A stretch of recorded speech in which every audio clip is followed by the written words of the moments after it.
All right, guys. So today we are going to learn deep concepts of JavaScript, which is going to help you a lot with any type of JavaScript interviews, and you need to be aware. Someone saying, I work with JavaScript even 6 months, you need to answer these questions. So these like hoisting, scope, closure, and ES6, and obviously I have more small topics in my presentation. I didn't name them here. Let's get started with the first one, which is hoisting. So hoisting is actually something you are a bit familiar, but at the same time, there is a difference in JavaScript. So if I were to quickly show you this, if you try to do something, here you create a variable called as name, and before that, in a line above, you try to print it out. What will happen in another language, for example, Java? Can you do this? Can you use the variable before you declare it? Is it possible? No. It's not possible, right? You will right away get a syntax error saying, well, this is not declared, red line. You can't do this. To be able to use anything, for example, let's go here and create a new file called as 21 hoisting.js. So here, if you would like to, for example, create a let name equals John, or this was in Java was string, right? String name equals John. Only after you declare it, you can use it in the below lines. For example, you can do system out print line, or console log in this in JavaScript. You can do this, and we know that this will give us John. This is the proper way to do things. Declare your variables on the top, and then use it in the program below, right? This is a regular way. If I run this code, there is no doubt I will just get John. This is good way. And you know that we can also do const, and we can also do var, right? 3 keywords to declare variables. So let's run with the var as well. If I just right click and run again. So it works pretty much the same thing. And if I do const, even though it cannot be redeclared, reassigned, but you can still do const name equals John. There is nothing surprising here. But if you do this one down the road, down the line of console log. So as you can see, JavaScript is not giving us any error. There is no error. But when we run, let's see what we will see. There is no compiler error. So let me clear this. I run this. Yes, we get a runtime error with JavaScript as well. So reference error, cannot access the name before initialization. If I do let, so if I do let and run it, you get a reference error, again, cannot access the name before initialization. So you get the same error for both let and const, because let and const recently added to JavaScript with ES6, and they kind of start making things better. But if you were to use var name equals John, you will get a different result. So it says undefined. So it doesn't say reference error or you cannot access this. It gives you undefined with the var. Because when you use var, and this was the problem back in time with the var, that's why JavaScript, with the recent releases, they left var and they go to, they start using constant let. So what happens here? This code, these 2 lines of code, interpreted the way here. Even though you do this, what it does, it moves all the declaration to the top of the file. So simply, it puts it here, var name, and then console log name, and it kind of initializes it here. So if I were to ask you, what is the value of name here? it is undefined, right? And this is the reason you get undefined here, even though you didn't declare it before. And this happens only with the var keywords, not with the let and const, okay? And this concept is known as hoisting. So if I were to say one more time, what is hoisting? Hoisting is, even though you have your declaration here, it moves all the declaration to the top, but not initialization. Initialization stays in the same line, but declaration is moved to the top of the file, so you don't get any reference error. So you get undefined. Any question with hoisting? Or is it clear? If I go back, so here, hoisting is a concept in JavaScript that allows you to use functions and variables before they are declared. So you can use it before they are declared, and later you can declare it. So this is because a JavaScript interpreter moves the declaration to the top of their containing scope before execution. So this process called hoisting. Rule. Actually, we don't use var keyword anymore, so you will not really get this kind of issues, hopefully. You don't use var. To avoid this kind of bugs or issues, so you can always declare all variables at the beginning of your scope, right? So that's what I recommend. Any question with this? Is it clear? You can put a thumbs up if it is clear. So, Yeah, Jeff? never mind. Yeah. So simply, it is just moving declaration to the top. So the code is not this.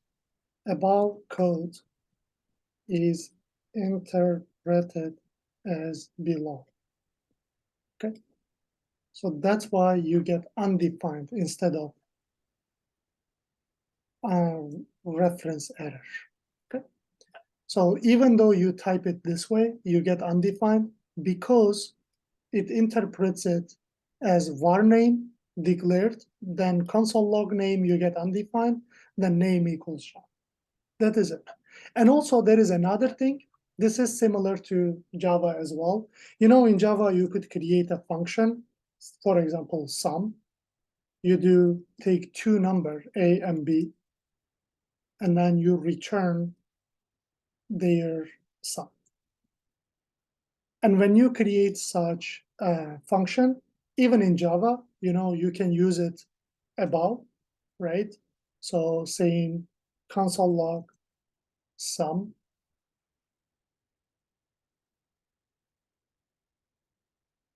and 3 and 5. So in this case, you will expect an 8. Or if you do under the function, below the line, let's do 5 and 5, 10. So both of them will work because functions are also hoisted to the top. So hoisting is removing kind of declaration of the functions and variables to the top. And that's why regardless of where you use them, it will work, right, with the functions. But you need to be careful. Be careful with function expressions or arrow functions. So, you know, one way is this regular way of creating functions. The second way, you can store it in a variable. My function one equals an anonymous function, and you do console log just function one. Let's say function one. And also you can create a arrow function, const my function two equals, I will take 0 argument and we'll do arrow function, console log function 2, let's say. Okay, so two different functions, if I use them below the line, just call them because they are already console login. They are not return type methods. So we'll call my function 1, and we'll call my function 2. So here I'm going to expect the function 1. And here we will expect a function 2. There is nothing surprising. Let me clear this and run this to line. So function 1 and then function 2. What if I remove function 1 to the top? And let's see if we are getting function 1 or an error. So just highlight this and run. So you see reference cannot be, basically reference error, this cannot be accessed. The reason you can do this, because you put your function in a variable and it is const. If you do var, you will still get maybe undefined, but const will not be hoisted. Const and let cannot be hoisted, so you will get a reference error. And same thing with the function 2. If you put function 2 above the lines that you use, create the functions. Let's see them. So you get, oh, actually, let's kind of comment this out to see the function 2 result as well. Yep, function 2, so cannot access function 2 before its initialization. So these guys doesn't work before their declaration because you store them in variables and you use const keyword. The same thing will happen if you use let keyword as well, but with var, it will probably give you undefined again because they are just considered as regular variables. Again, if you will use both here, they will work as expected. My function 1 and my function 2. And if you run this, now I comment out all these errors, they will work as function 1 and function 2. So this is all about hoisting. And let me know any question. Raise hands, please, if you have any. Anna, good? Yes, I have a question. It just was wrong. So I don't know if it's related to hosting, but I have a question. For example, when I was doing my homework and we were creating the function, and then we were execute the function in the console log, right? And for example, like I'm highlighting only console log, but I'm not highlighting function, and then it does not work and it's giving me an error. So my question is how we can use the function in other classes, for example, in other files. Very good. In JavaScript. Yeah, basically you're trying to import some utility functions from one file to another, right? Yeah. That is the class we will learn tomorrow for 3 hours. Oh, okay. Good. I was expecting this question. They're called extension It's modules. or modules? Yes. Okay. So this is hoisting. And overall, again, it's just moving. When you use var keyword, hoisting happens only with the var keyword. When you use var with your variables or function variables like this, it will move your declaration to the top. And this is this concept known as hoisting. Okay. And hoisting cannot be used with constant let. It's only with var. Okay. So with that being said, now move to the new topic, which is scope. Scope.js. So you guys know, actually what you know from Java, you can create a variable on the top and use it everywhere in the file, right? This is kind of global scope. And by the way, before that, scope is something used to determine the accessibility or visibility of variables, objects, and functions. There are 4 of them. You are familiar with couple, but you're not familiar with 1 or 2. So we will definitely cover, and you will learn all. So global scope, let's say you have var, let's say city equals Chicago. And you have let country equals US. And also you have before country, you have const state equals Illinois. So three variables defined with var, const, and let.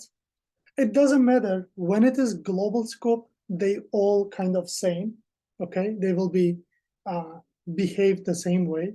You can reach out to them anywhere in your code.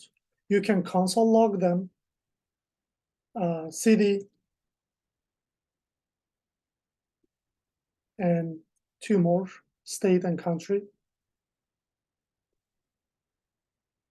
You can reach out to them here, or you can do if true, you can reach out to them in an if statement. This is also acceptable. So let's say console log city space state comma and country. You are allowed to do all of this. Why? Because these guys have global scope and you can reach out to these at any place. And where do we mostly use this? Especially when you kind of reverse a string, right? If you have a string let str equals civic and you're looking for palindrome, right? And what you need to do, you need to first create a let str reversed equals empty, and then you for loop this civic backwards, right?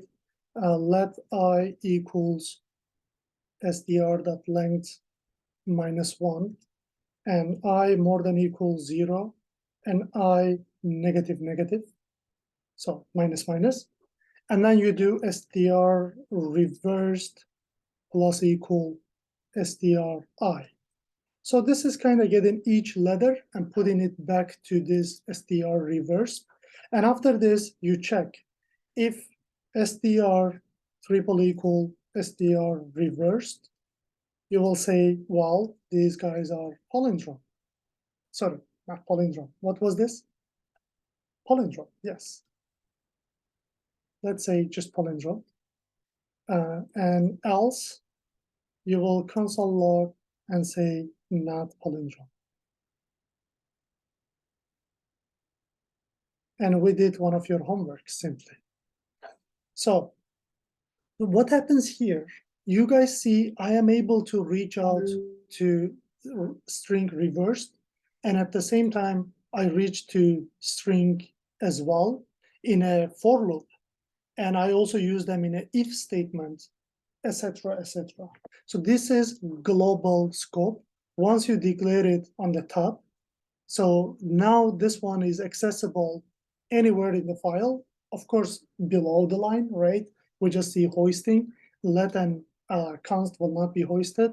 I can use it anywhere in any block, even in a function, right? I can use those because they have global scope. Any question about global scope? So now we got all the cities, we got them in the if, true, console log, city, state, country, and also we got palindrome because civic is a palindrome. Global scope is easy and probably you're familiar with it, so it's not a big deal. Now let's see the second scope type. Okay, we covered the global scope. Yeah, global var, global const, or global let. Here it seems I also use them in an if condition, in a for loop, in a while loop. And you see I am able to access them in any context as they are globally declared. So var, let, and const are quite similar when declared outside the block. The second one is function scope. This is a bit more, requires a bit more knowledge. And we know that from Java as well. Function scope. So if you were to, again, create a function in Java, and if you need to create a variable with this, let's say you create a function to find sum of two numbers or sum of numbers in an array. So function sum, it takes an array, and let me get rid of this space. It takes an array. What we do, we create here a let sum equals 0, and we'll do basically loop through for each const number of array. I will add it to sum plus equal number, right? So then I will return my sum. So here we know that this let belongs to sum function and should not be accessed outside these curly braces. Is that a similar? Is it similar to Java? Do you guys remember? You probably use it almost every day. Yep. Yep, exactly same. If you try to reach out console log your sum here, let's not do sum because my function name is also sum. Let's do total. Want to just give different name. If I put total here, let's see what we get. So I will just highlight this part of the code and run it. And we will get, yeah, total is not defined because total is something declared, initialized in the function, and it has a function scope, right? So simply, let's say, function scope. And it cannot be used outside the function. At the same time, in the function, it has a global scope. I can use it in the for loop as well. When I say in the function it has global scope, don't be confused. It doesn't mean you can access it anywhere. But in the function under this line 29 to line 34, you can use it everywhere, right? So this is a problem with the let, and also same thing with the const. Honestly, with the const, I will even get error here because const cannot be reassigned, right? Even it won't go here. So let's run it. Well, reference total is not defined. Yeah, it still goes there, which is good, right? Actually, before it goes here, it tried to execute the total. So we get, yeah, reference total is not defined. And if we do var, we will still get the same error because the variable that you create in a function cannot be used outside the function. Okay, reference error, total is not defined. This behavior is same for var, let, or const. Okay, let's do let still, the best. But if I were to test my function, which is sum, I will do console log sum, and I will give an array here quickly, just simple 1, 2, 3. It should give me 6 back, and we will see that it works when I comment out my error. 6 works. Any question with function scope?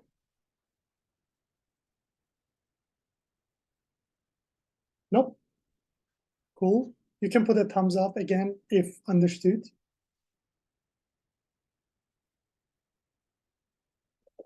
Cool. The only reason we do these classes, one of the most asked JavaScript question is, tell me about scope. What do you know about scope, right? So that's why it's definitely good to know this.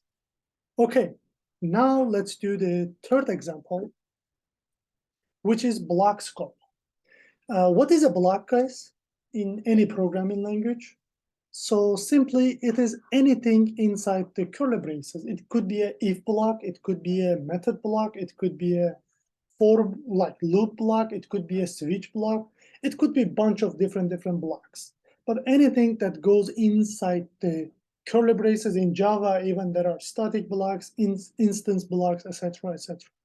So let's see what happens here. So JavaScript had only global scope and function scope before ES6, by the way.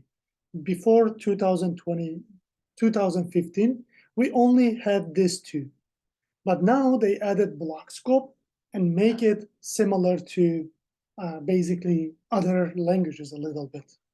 So variables declared with the var keyword cannot have block scope.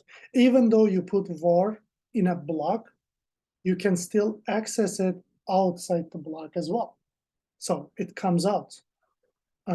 But with ES6, that was another problem in the past. If you use something in the block like this, you were able to access it still outside the block with the var, and it was causing a lot of bugs. So that's why ES6 in 2015, they come up with let and const to solve that problem as well, okay? So from now on with let and const, just like other languages, if you have a variable inside any block, you cannot access it outside the block, okay? Variables declared inside the block with let or const cannot be accessed from the outside, but with var, you can access them. Let's quickly demo this. It is not too deep. It's just since we don't use var anymore, you won't get problems, but still you need to know that the problem with the var, even though you put some variables in a block, you were able to access them outside the block as well. So var num1 equals, let's do 1, let num2 equals 2, and let const num3 equals 3.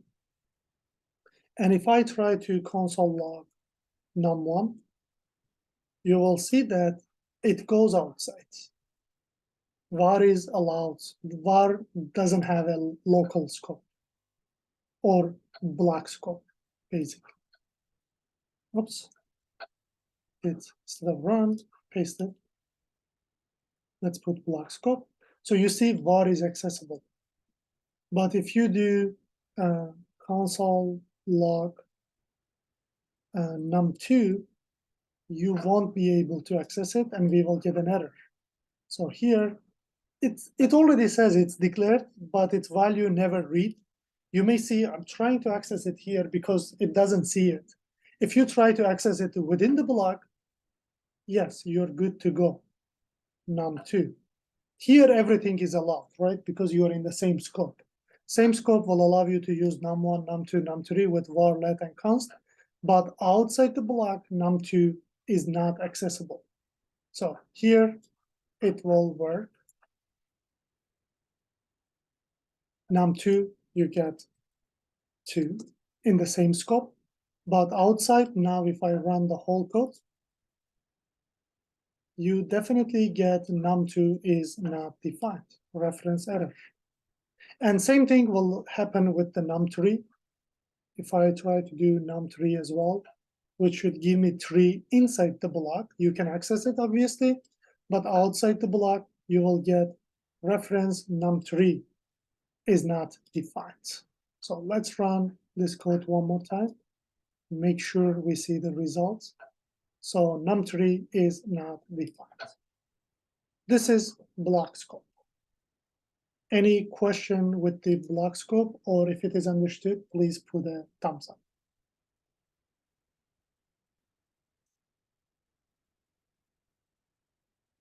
Yep, good. Thank you. So yeah, I will just comment these out because when we run the whole file, I don't want to get error. But here, what is it? Everything is accessible because it is in the same scope. Scope is, again, the accessibility of variables or functions or objects within the same context. So here I'm in a block and I'm having 3 variables and I'm using them. So here, inner scope is global and I can use this. But outside, I can use only var, it is accessible. And that was a problem in the past, having a lot, causing a lot of bugs. So that's why they kind of removed this. So the third one, the fourth one, and maybe something you're again familiar, but what you are not familiar in JavaScript, you can create functions within the function. Because function in JavaScript is also an object. It's just like you creating another regular variable. So you can create functions within the function.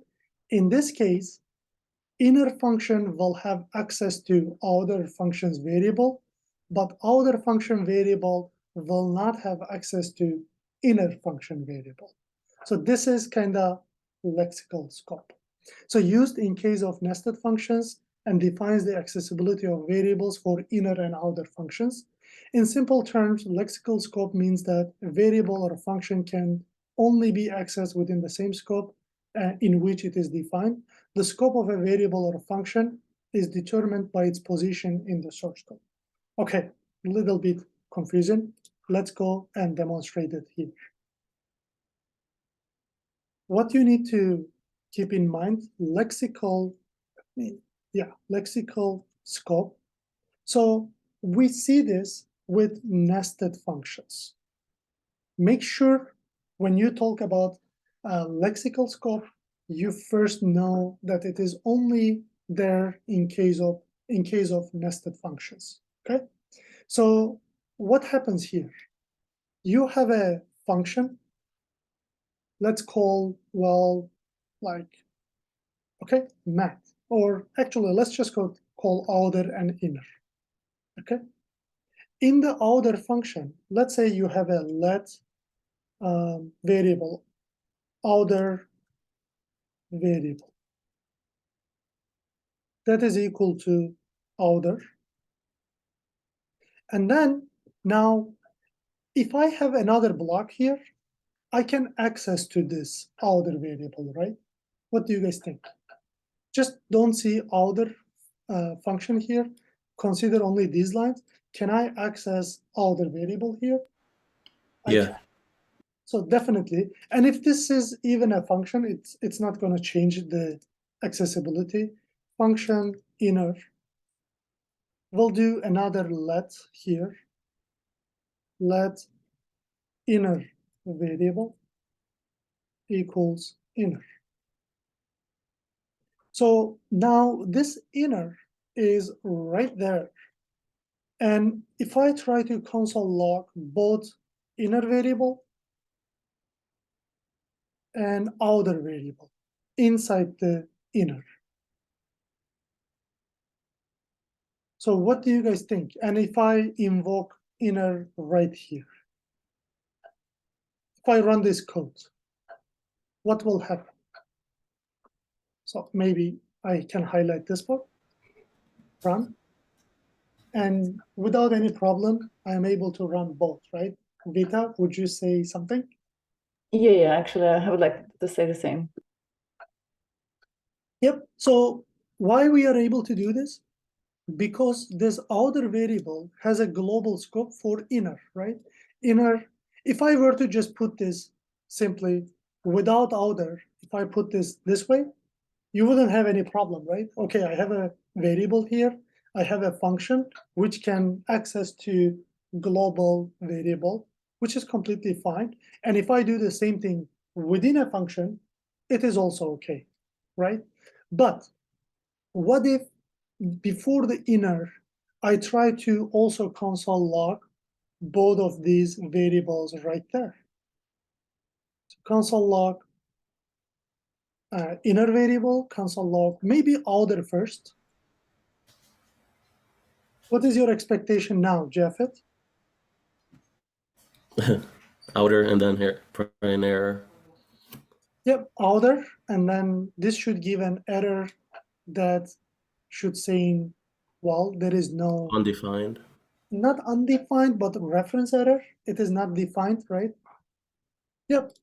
So if I call here, for example, outer function, so let's see what happens with the outer invoke.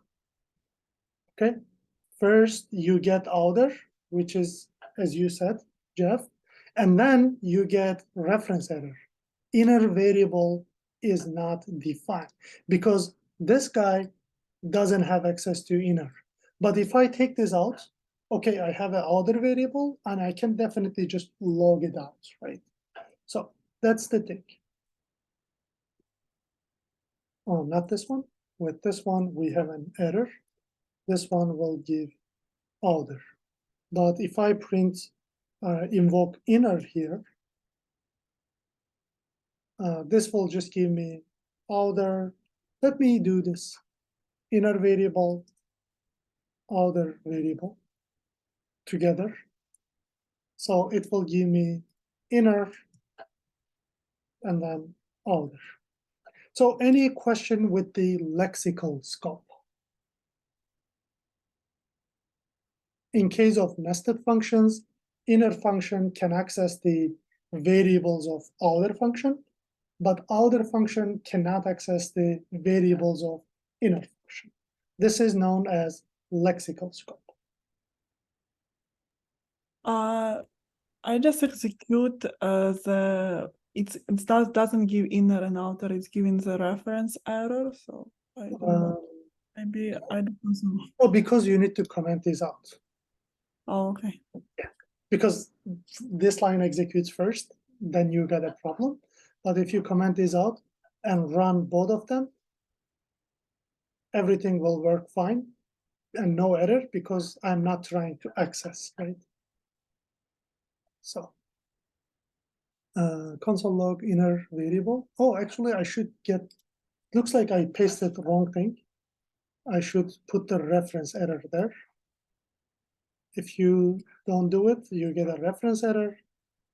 Inner variable is not defined.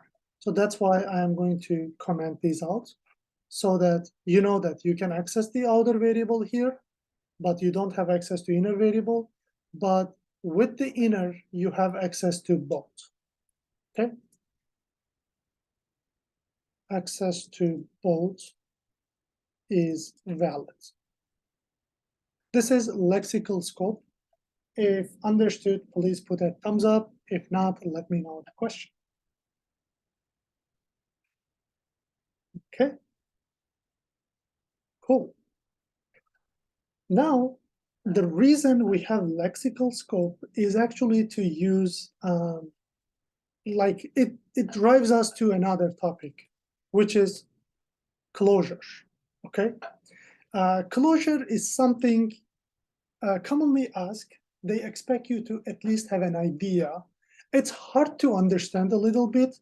I hope you will get something from my example.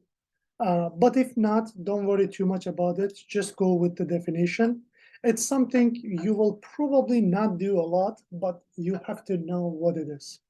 So a closure in JavaScript is a function that has access to variables from its containing and closing function. Actually, here, it's another definition of lexical scope, right? It makes it possible for a function to have private variables. This is not something that understood for sure. And these private variables can only be changed using inner functions. Okay, don't understand anything. Let's see. Here, let's say, guys, we're playing a game. I hope you are familiar with soccer. I play soccer a lot. And I will give an example, or actually any sports game, right? In a sports game, you have an initial score. I like this example to explain this topic. Initial score is 0. And once you score, it goes up, right? It becomes 1, 2, 3, 4, 5, 6, 7, 8, 9, 10. So what you can do, you can create a function. Each time increases this by 1, right? Let's say function score. And this score will increase initial score by 1 and return this. So what it does, it takes the initial score, increase it by 1 and return it. So next time when I call score function, what it does, increases the score by 1. And if I would like to see the result, I should put this in a console log because it is returning it, right? So what do you expect, 1 or something else? Probably 1, right? Because we just increase it by 1 and we say, give me this back. Okay. Yeah, you get 1. And if I run it one more time, it should be 2, 3. If one more time, my score will be 4, and one more time will be 5. And each time I call this score, it's gonna increase the score by 1. Let's see. Yeah, 1, 2, 3, 4, 5. Okay, good. But, so, can you tell me what is the scope of this initial score? You can send it in the chat, type in. Is it global score, local scope, lexical scope, or what is it?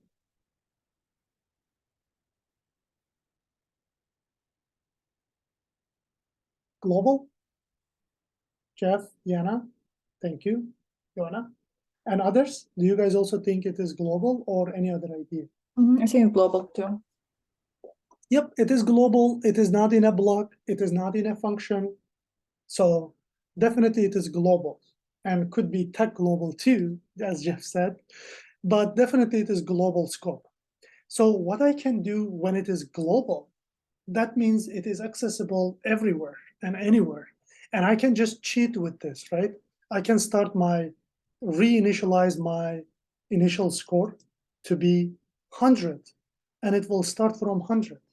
And when I do score one more time, instead of 1, 2, 3, 4, 5, it will just from 100, and it will be 101, 2, 3, 4, 5. So basically, it's kind of breaking the game. This is game breaker, right? And if not here, I can change it here too, right? It will give me 1, 2, 3, and then 104. Actually, I am reinitializing it back to 0. If someone else trying to cheat with my code, they will be like, score 1, 2, 3, and then you get a penalty. Now it's 0, start back, becomes 1, 2. Way to go, simply. So this is game changer. But what I want to do now, this is problematic. I don't want to do this, right? So how can I prevent this instead of using this 1, 2, 3 score, etc., etc.? This is problem.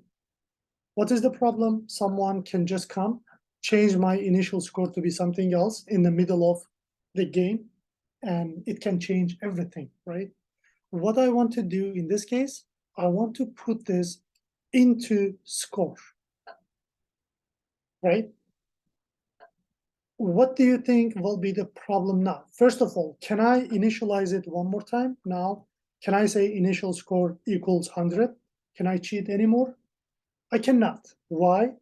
Because this one now has a function scope, and it cannot be accessed outside the function. It's similar like we use private variable, right? When you Definitely. license No. it, use it. Yes, I make this initial score private to the score function, right? So it is private to the score function. But if I run this now, 5 scores, what is your expectation? Am I going to get 1, 2, 3, 4, 5? Or am I going to get 1, 1, 1, 1, and 1? Because each time it starts initial score from 0, and then it increases it by 1 and returns it. And next time when I invoke it, again, it starts it from 0, and then increase it by 1, and then give me 1 back. Basically, it's not increasing. So first of all, now, let's see this. Let's see the error, reference error, right? So, initial score, okay. There is another problem here. When you kind of do this, it thinks of that as another variable and considers it as var. It is allowed to do this. It is not reinitializing. You see it's not changing. But the problem with this, you can't access it anymore, okay?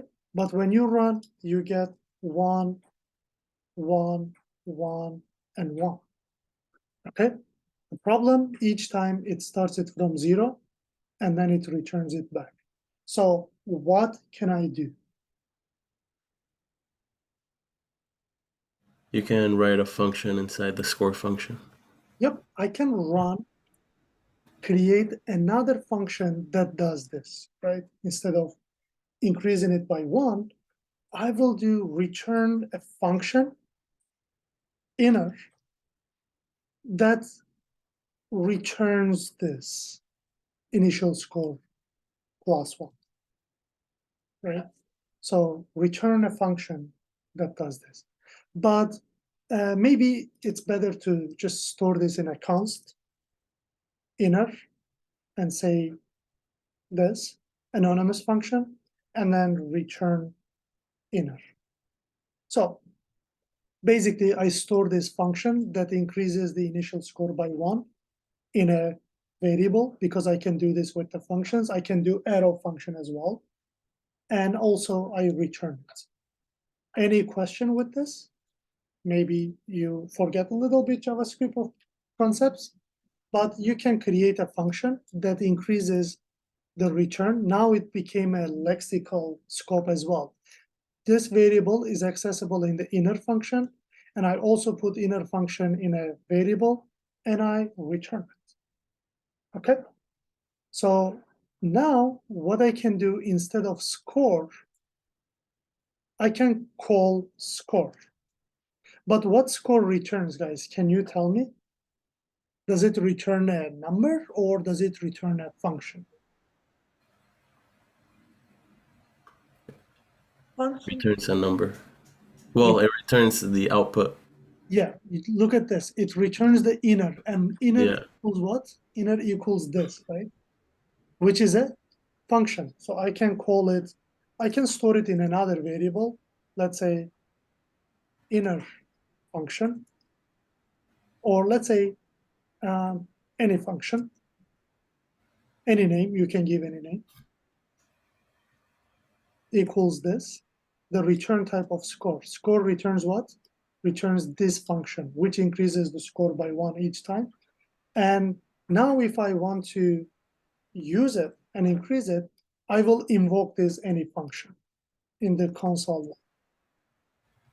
Any function like few times. Let's run one time first, and then I will run it a few more times. So here we got 1. But what is important is second and third time. Is it going to be 1 and 1 or 2 and 3? Let's check it out. So 1, 2, 3. Now you see, guys, if I try to access the initial score, I won't be able to, because it has a function scope. And it at the same time has a lexical scope within the function, and inner function can use it. And what I do here, I am returning the inner function, which is equal this, right? And then I call the score, which returns back this function, and I store it in another const called any function. And I am invoking any function, which gives increase the initial score by 1, 2, 3, simply. Okay, this concept is closure. Now, if I go back, read the definition one more time, it makes it possible for a function to have private variables. In this case, initial score becomes private. And these private variables can only be changed using inner functions. So that's why I created an inner function and return it. Then I call back and store it in another constant, and I basically do this, right? I have a question. So it means if we're gonna call score, like console log score, it's not gonna work? Oh, yes, good question. Instead of this, if you do score, what it does, what score does, it returns inner, and inner equals what? It is equal to a function, right? And function will come as object function. It's not actually going to invoke it, right? So you see, it returned function inner. And can I invoke it maybe here, like with another parenthesis? Since it returns a function, if I invoke it with another parenthesis, that means invoke it, right? So let's do this. Yep, it works because it returns inner as a function, you see here, and I'm invoking this one as well with another parenthesis, and this will work. Welcome to JavaScript, simply. Okay. Yep. Now, again, my question, but each time you guys see, since I am not storing it in any function, and I'm doing this, my problem is still 1, 1, 1. So that's the problem. Each time you start score again, which is taking initial score by 0. So that's why we use any function. Okay. Can you please a little bit come back and explain how did it did it keep it increase this Yes. initial score that it's increasing every time? Because I cannot get it. Very good question, honestly. So how many times I'm calling score? Like 1. Just one time, right? And what it does, it starts this by 0, then it returns inner. Is that right? So at this line, my initial score equals 1, and inner function is returned. By the way, it's not 1, my bad, it's 0. And inner function is returned. So now I am just storing this inner function, which is the return type, right, in another variable, and I am only invoking this. When I invoke this, is it going to do anything with initial score on the top, which is 0? No. And what it does each time, it's just increasing score by 1. That's why here it was 0, now it becomes 1, now it becomes 2, and now it becomes 3. Since it is not touching the initial score here once again, it's not updating anything there. But when I did the other way, when I invoke score and then parenthesis again, each time it starts it from 0. So simply, I execute score one time, which makes initial score 0, and that's it. And after this, I return the inner, and I store it in another function, and I'm just invoking this, which is just increasing initial score by 1. Does that make sense? Yeah, so basically this any function variables, this is const, you just saving this number 1, 2, 3 each time, and then when you call it in the console log, it's just increasing by 1, right? Okay. Definitely. Yep. That's what it is. I know initially it is a bit hard to understand, but definitely you need to know, okay, this is initializing it and then returning a function that increases it by 1. And I use score just one time. That's why next time it's not going to take it back to 0. It's just made it 0 at the beginning and return the function. And I use this function to increase it each time 1 by 1. So that's why it becomes 1, 2, 3. And that's what closure is. Okay. Any other questions? Excuse me, could you please explain this score double scope? You use double scope. What's that mean? I didn't understand. Double scope? For when you were calling score, we used scope 2 times. Oh, parenthesis 2 times, right? I mean, parentheses, yeah. Yeah, you can do this. I mean, it's not serving to the purpose. If I call score, score returns this, right? Return inner. And what is inner? It is another function. If I invoke this one too, so it is similar to this, right? If a function returns a string, I can use another string function with this. So score returns a function which is inner. That means actually I executed the inner. When I do score this, score and then another parenthesis, that means I actually invoke the inner. So score and then inner. This is similar to actually say score dot inner like this, something like this, right? Because inner is a variable inside the score dot inner.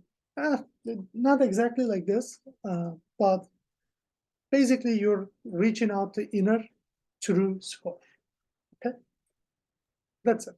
But as I said, I know it's a bit complex, but give yourself a little bit time and also watch this one more time later and search a little bit. I'm sure you will understand it. Okay, let's give a breakdown. Cool. Now we are going to learn this nullish coalescing operator, which is question mark, question mark. Something very similar to logical OR operator, but at the same time, a little bit differences. So how it is different, we will quickly see. Here, for example, you check null. You can still read it as OR, honestly.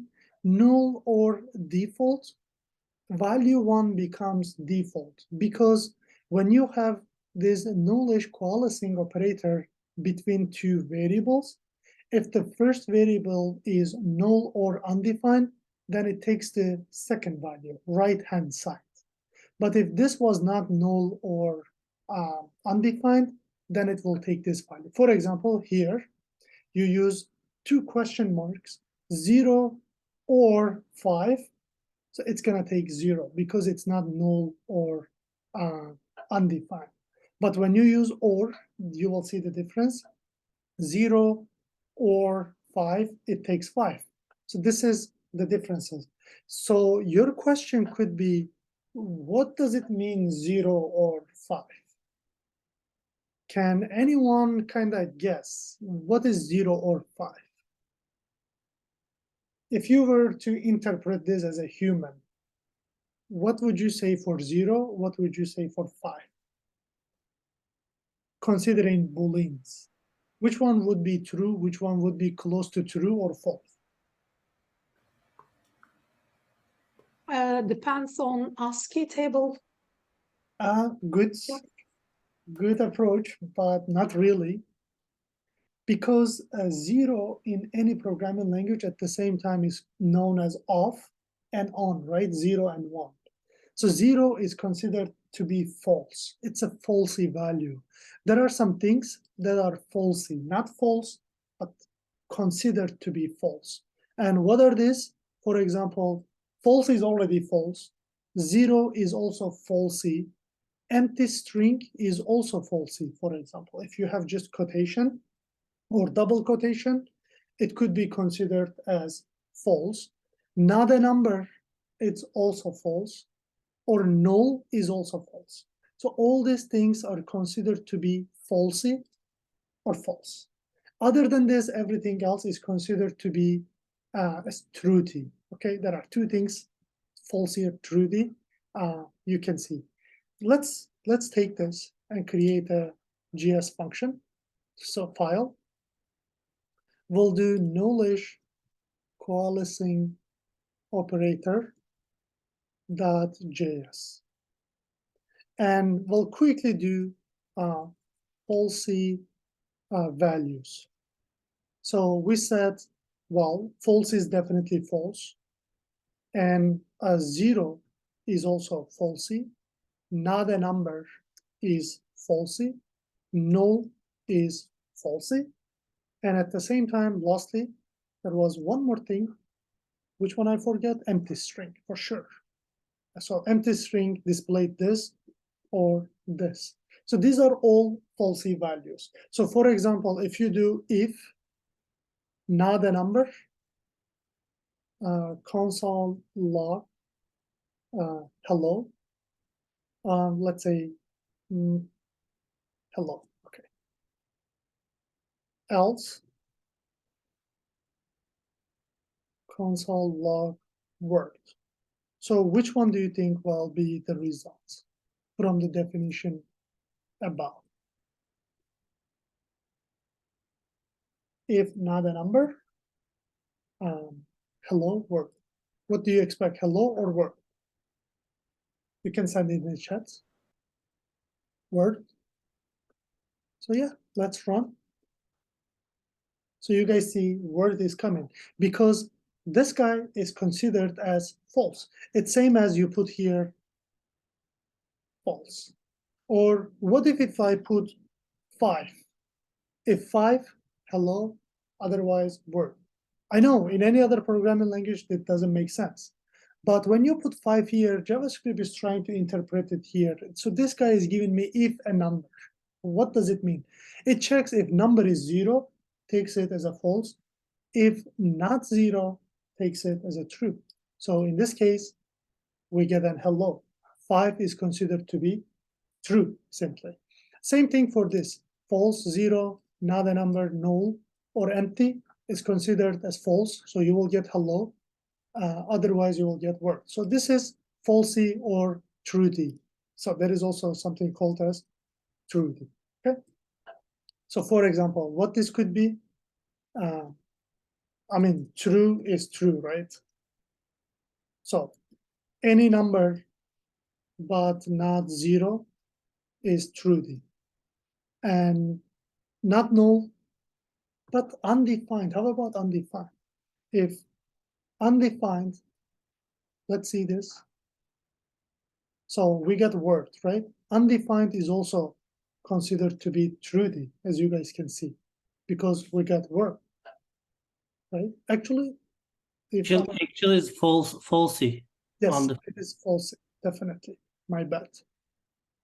So undefined is also falsy. And what else? So any string, but not empty. So let's put a string here like ABC. It is not empty, right? Let's see what is the result of this. It should be truthy, and we got hello, right? So these are some falsy values. These are some truthy values. Okay, after understanding this, now we can see the knowledge coalescing operator. So let's do this console log right away. If I do, for example, ABC question mark, empty, or null and empty, or undefined and empty. And if I do same thing with the or operator, actually the second one, let's not do empty, let's do hello, hello, and hello. So we will see the difference.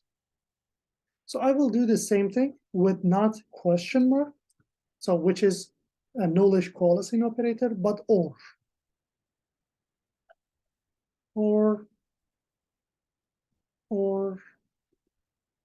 and or. Let's put one more example. I will put here an empty string with hello, and I will also do the same thing here with empty string or hello. So now let's see the difference. Yeah, here you guys see we get, okay, here we got empty. The first one is just empty. Let's put empty because we can't see it really. The second one is just ABC, sorry, hello. Right? Oh, sorry, ABC, my bad. This empty is kind of confusing me. The third one is hello. The fourth one is also hello. Here we see a difference. It is hello. And this one is also ABC. And this one is hello and hello.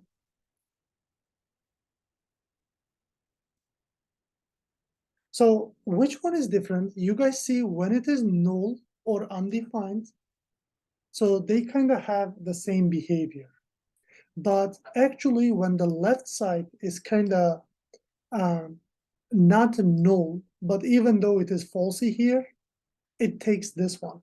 But here, when it is falsy, it takes the right-hand side. Hello, right? So that's the difference. And a few more difference, instead of ABC, if I were to give a another falsy value here, or maybe null, let's give not a number, or 0, not a number, and not a number. So with these two tasks, can you guys tell me what the result of this is? This one is gonna be not a number or hello, but with knowledge coalescing operator. Is it not a number or hello? Not a number. Yeah, why it's not a number, Joanna? because it's not null and it's not undefined, so it's gonna be first position on the state. When you have question mark, you will check the left side. If it is null or undefined, then it will be right side. But if it is not null or undefined, then it will be left side. So that's why, yes, it will be not a number. Okay? It takes the right-hand side, only left-hand side is null or empty. But on the other side, when you go to OR operator, now it always takes the truity value, right? If the left side is truity, it takes the left side. If not, it takes the right side. So that's why this one is going to be hello. Any question about this?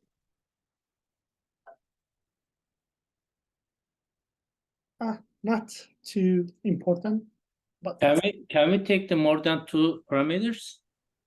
more than two parameters, even if you do more than two parameters, first two of them will be elaborated. The result of this will be compared with the third one, right? It's always taken 2 by 2. Yeah, okay. Yeah, it's not going to change. For example, here, if I say not a number or simply here, not a number or 0 or hello. So it will take 1 by 1. And what it will give, it will still give hello. It doesn't matter, right? First, it does these two. Now the number 0, both of them are false and false. So this false compared with hello, it will take the hello, right? Truity value, simply. Okay? So group them together from left to right and then go from there. So this is nullish Qualicin operator. Nothing really too much to know about it. But if you just see the syntax to question mark in somewhere between two variables, don't be surprised. It is just this guy. Okay. Now we can move to the next operator. We're going to learn actually one of the best of best I like. The spread operator expands an iterable like an array into its individual elements. So what that means? So the spread operator can be used to expand an interval into more arguments or function calls. Okay, let's take an example. I believe example will do the best. So what number is this? 24 should be, and the other one I will update to 23. Spread operator .js. And let me quickly update this one to be 23 so that we'll keep our things organized. Okay, so spread operator is actually 3 dots. I am sure if you see some JavaScript codes, you see this a lot. And it is not only used for spread operator, it is used for REST parameters as well. There are 2 uses of this. Let's put the spread operator. So 3 dots. Did you ever see it? Maybe checking some codes around, just in case. Yeah. So basically what it does, it helps us. If you have 3 arrays like this, array 1 equals 1, 2, 3, array 2 equals 4, 5, 6, array 3 equals 7, 8, 9, and maybe 0 as well. Okay. So let's say I want you to create a new array that is all digits, right? I want you to put all digits together using these arrays, right? Array 1, array 2, array 3. One way, a long way to do this is create a new array, call each of these elements separately from R1. If I want to get 1, I can do R1, 0, comma, R1, 1, and comma, R1, 2. Then after I am done with this, I will do R2, 0, and so on. Is it gonna work? Yeah, if I just console log digits so far, yeah, that will give me, for now, just 1, 2, 3, 4. But if I were to put the rest, it would work, right? So let's see this so far. Yeah, 1, 2, 3. I'm sure if you put R2, 1, R2, 2, then R3, 0, R3, 1, R3, 2, R3, 3, basically. It's long, even hard to say. I mean, very primitive, right? And what else I can do? I can create a const digits equals empty b first. Then for each const number of R1, I can push all of this into digits, right? Digits dot push using push method of array. What I want to push? I want to push the number. Then I can run another loop for R2. Then I can run another loop for R3. After all these 3 loops, can I have all digits come together? What do you guys think if I print out the digits? Do you think we will get all digits there? Yes or no? Yep, it should be, right? Because I looped through all the elements of each element and I'm pushing it to my digits. Let's run and see, yep, all the digits in one simple array. But is it good running 3 loops really and running this much code? No. What you can do, this is, I mean, even worse. What I can do, I can use concat method. If you guys remember the concat, I can do R1 dot concat with R2 and even can give multiple arrays, R3. So basically concat R2 with R3, also concat this with R1 and console log my digits. Well, definitely will work. Concat is kind of helping us in this case, but this one is also not looking too good. You might be like, why you concat R2 with this? Or should I do another concat here to go with R3? Am I going to each time do this? Like if I have another array, concat R4, R5, R6, R7, etc., etc. This is not too good as well. The best way to do is using spread operator. What spread operator does before doing digits, if I were to show you, so for example, console log 3 dots R1, and same thing with R2 and R3. What it does from the definition we have here, so expands an iterable into its individual elements. So each individual element will be expanded, right? So let's run. You guys see, from the first one, we get 1, 2, 3. From the second one, we get 4, 5, 6. From the third one, we get this, but not like an array. We get this as an argument. So instead of printing those out, what I can do is just putting them all together within the array.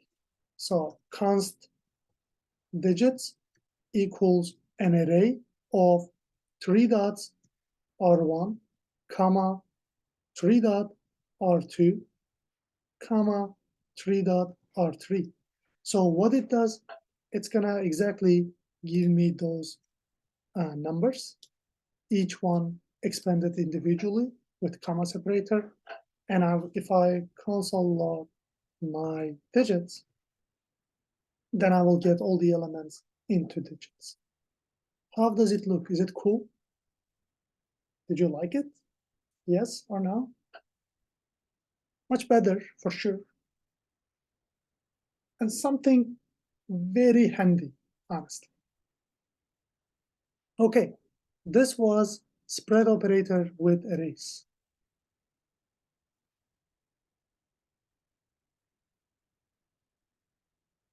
Okay, so in my example here, what I used looks like I used the same thing, Let me give you another example.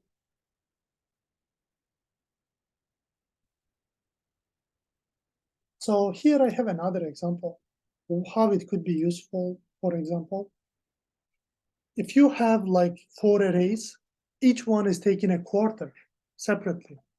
And if you would like to get the first 6 months in a different array, const, let's say half one equals something, and I want to do half two, like in a, the second 6 months, and then also the year or the months simply. I can do this. What I can do with the half one, guys, can you help me in the chat? Which 2 arrays I should bring together?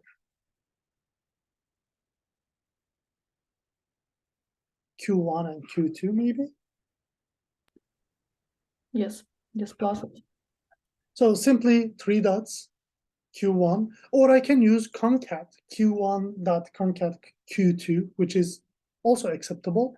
But the reason I use this, you will see this a lot. People use this to spread the array into another array or to functions simply. And for this, I will do Q3 with Q4. So standing for quarter. And for this, I will just, even I can use just my half one and half two instead of 4 quarters, right? That will also work.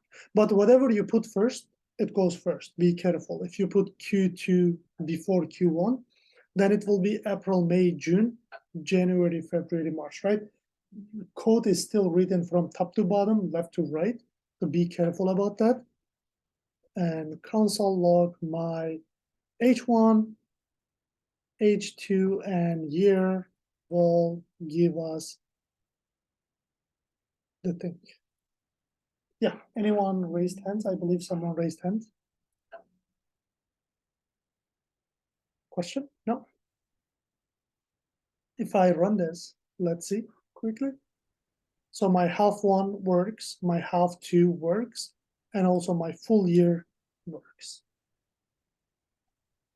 Did you guys like it? Yeah, looks cool. Yeah, something very useful. And also we can spread our objects as well. So here, I would like to quickly just show this from the presentation. Look at this. If you have a const table with 2 arguments, you can spread this into another table and add a 3rd argument. So how does it look is this. Let's say, I want to quickly show this. You already get the idea here. Let's say, in Java also we had a lot of objects, and one object was having another variable on top of the other. So we have a simple table, just maybe my table right now. It is not dining table, but let's say it is dining table, and the material is wood. If I have another table, which is table 2, equals, well, the same thing uses wood, uses dining, and material is wood, and also a 3rd argument would be, well, is extendable, right? Some tables are extendable for 6 people. When you have more people, you just make more rooms and make it 8, 10, etc. So you can say this one is true. So in this case, you don't need to duplicate this code here. What you can do, you can just expand your table 1 here using spread operator. 3 dots, table 1,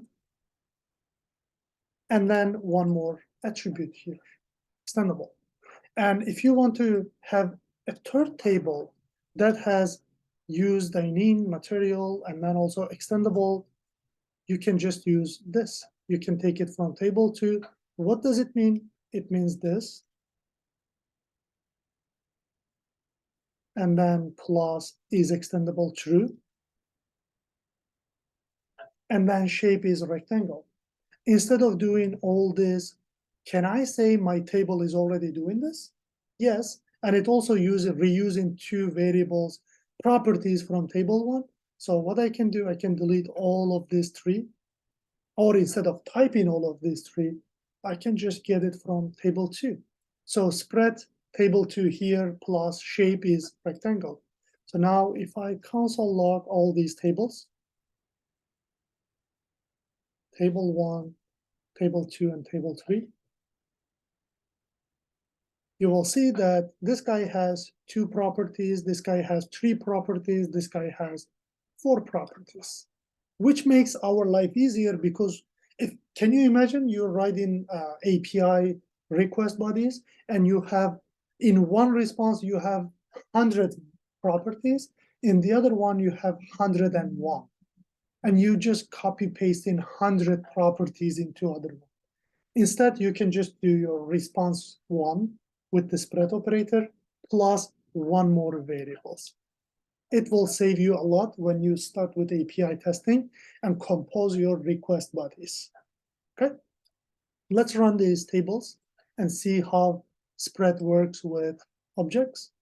You guys see table 1 with 2 properties, table 2, 2 properties from table 1 plus third property, and table 3, 3 properties from table 2 plus shape property. Is this also cool? Did you like it? Let me know. Nice. Not too hard. Spread operator, 3 dots, and then object or the array. Simple. And it works only with iterable objects. So like arrays, object, but not the others. Be careful. Now, if I show you how it could be useful, you will be loving this. So write a function that takes an array and returns the max of numbers. So for example, here, quick example, if I give you 4, 10, 3, 15, and 8, what is the max number here? It is 15, isn't it? Yep, it's 15. And what I can do, I can basically create a let max, and here for each, actually, let's do the function. Okay. Or actually, before function, let's do it this way, then I will convert it to function. For const number of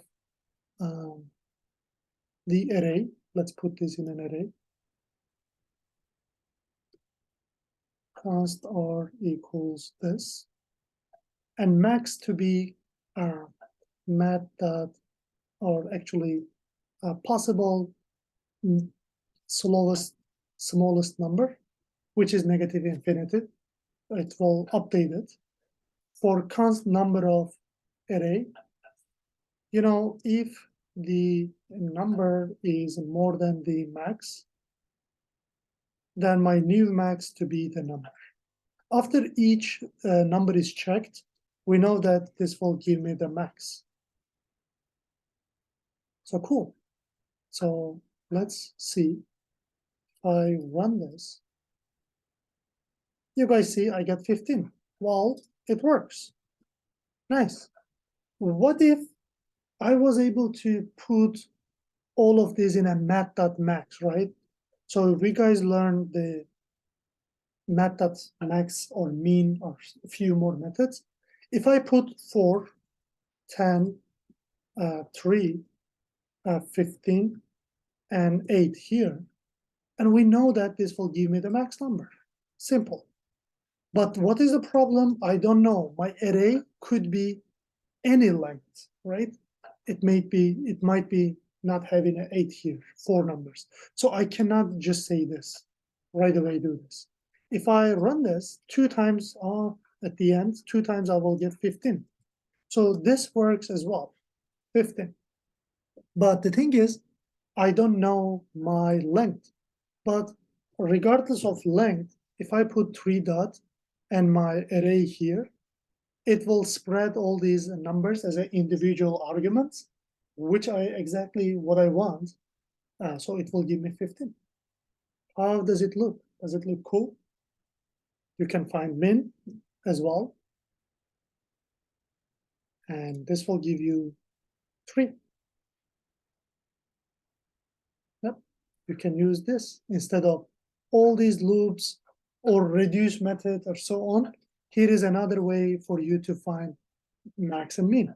And if you were to convert this to simply convert this to a function, you could do function max, which takes the array as an argument, and return max, and spread your array right here. And if you were to find the min, so you will just call your function min and math.min of this array. And if I were to console log both max and min simply, let's put this same array in both and see our max and min. It's a very cool feature and helps us with this kind of array extractions or expanding, and it works perfect. 15 and 3. If you like it, put a thumbs up. If you don't like it, let me know your questions, or if you didn't understand it, obviously. Ah, no one like it. Oh, Altara will like it. Cool. Anyone else? Yeah, I like it. Sounds good. I Yep. had read somewhere that this method could cause problems with like big data, right? Oh, this one? Yeah, The spread operator? I don't think so. It will still spread Okay. it as different functions. Yep, Okay. it will work.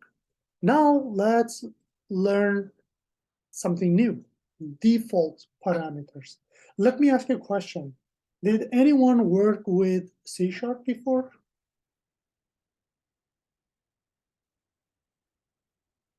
No? Yeah, if you work with C#, I would say you know default parameters because it is used a lot there. Java doesn't have this, and JavaScript definitely have this.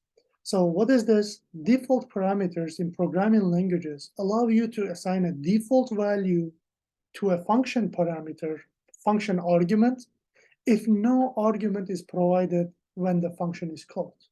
What that means? It's a bit long sentence. So this feature is especially useful when you want to make your functions more flexible and provide sensible default behavior. Default parameters must be used as last argument. Okay, let's look at here. This explanation, this example here will tell you everything. So here, this is the first time I'm having an argument in the function and it's equal something. You know what that means? It tells you, well, this function may take an argument or may not. It can take an argument or cannot, or it's up to you. If it takes the argument, take the value. For example, here they say true, then we check. If it's formal, we got hello. Since it is true, it gives you hello. But at the same time, it says, if they don't give any argument, just take this argument as false by default. So you give the default value. If they change it when they use the function, it will be updated, but otherwise it will stay as default. Cool. Let's see this one, multiply. So you can have a multiply function that takes either 1 or an optional default argument 2. So you guys see that's why when you call multiply with 5, it just gives you 5 because the default num2 is taken as 1. If I make this 0, then this will be 0. If you give 2, then it overrides the default value, which makes 3, and then it will be 15. So again, without demonstration, it will be hard to understand. This is going to be 25. Default parameters. I work with C# a lot, and we use this too much. But Java doesn't have this. I work with Java a lot too, and they don't provide this. So let's say, actually, I will use the same function, like function, yeah, multiply.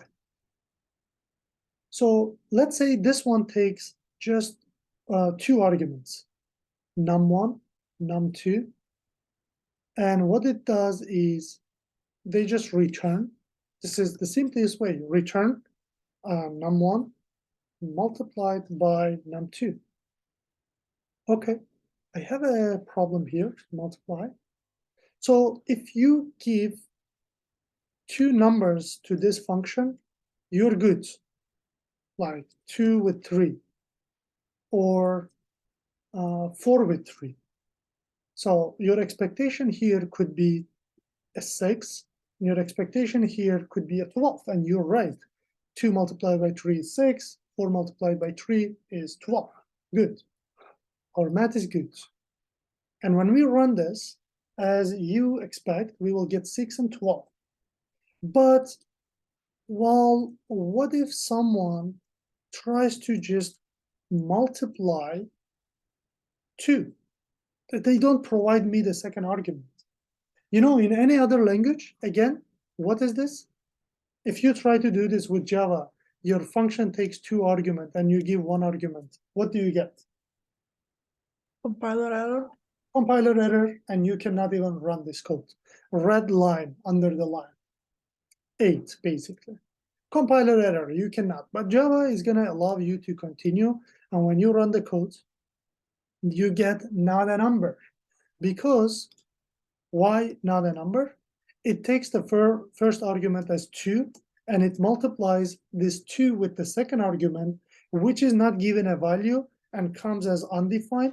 And if you multiply 2 with the undefined, you get not a number. But let's say you don't want this. You want, if they do not give the num1, consider it as 0. And if they don't give num2, consider it as 1. So now, even if you leave empty, or if you give 2, it will try to go with the default ones. So by default, when you don't give num1, it takes it as 0. And num2, it takes it as 1. 0 multiplied by 1, instead of getting not a number, you will get 0. That's the default values. And with 2, it is just 1 argument, so will be considered as num1, which is 2, but num2 is not provided, and it will be considered as 1, so you will get a result here as 2. So it just goes with the default in case you do not provide it. How does it sound? How about if you are gonna put the instead of the 0 different number? So is it gonna first take the first parameter or second parameter? By default, this is 5, let's say. So which one gonna be problem? This one, right? So Yes. 5, so this one will return 5 because your defaults are 5 and 1. But this one will replace 5 to be 2. 2 multiplied by 1, it is still 2. Does it make sense how it works? Yes. Mm-hmm. Cool. Let's take this back to 0 and make this one a 0. Multiply nothing with nothing, then 0. And multiply 2, probably, well, I mean, if you want to return 2, you may want to return another number as well. So in this case, you will not use default argument, but you just need to know if argument is not provided, it will take your default values and do the operation with your default values. Okay, that's it. And if you have one of them not given default, the second one is given default, you cannot say, well, do this first. So default arguments basically should always come as the last, right? So it may not give you the expected output you're looking for. So you see, you get not a number, because it takes this one this one as default, and here you update in this, but the second one is still like undefined, okay? So have your defaults always as the last one. So any question with the default parameters?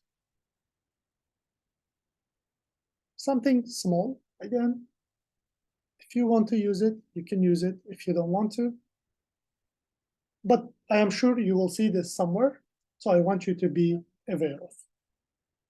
Okay, the third another cool operator we are going to learn is rest.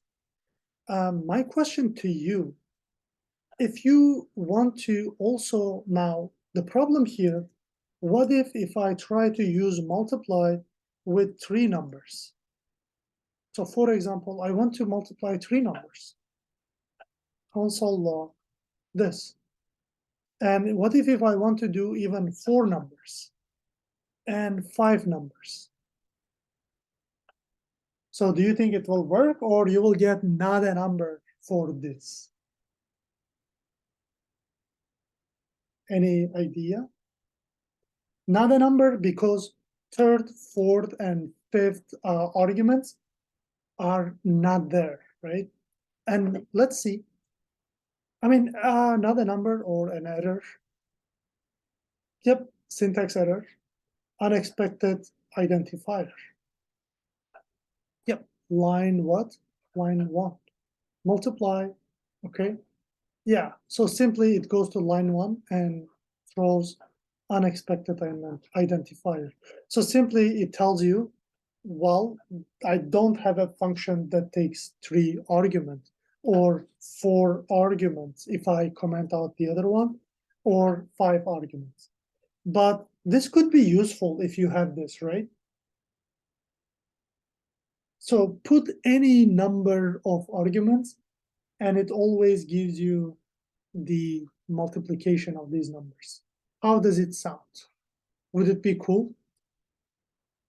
And in Java, how you do this? Can you let me know?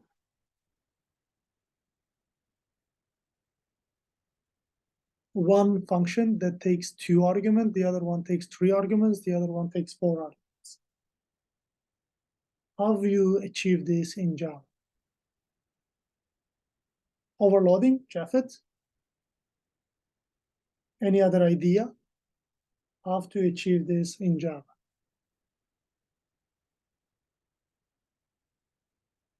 Yep, definitely overloading. What I can do, I can create another function that takes 3 numbers. So let me get rid of these default ones.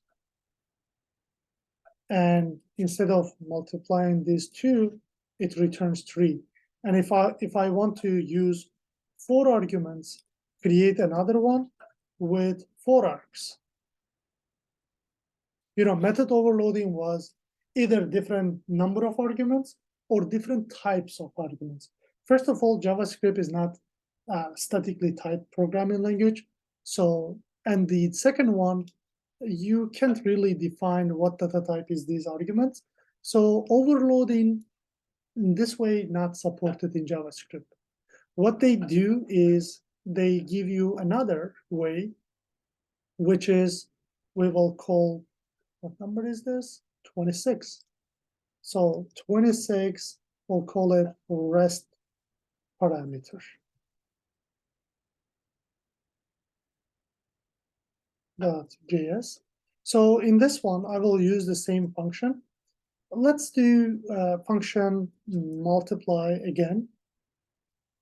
And I will do like this, args. I can give any name, not necessarily args, or I can do arguments,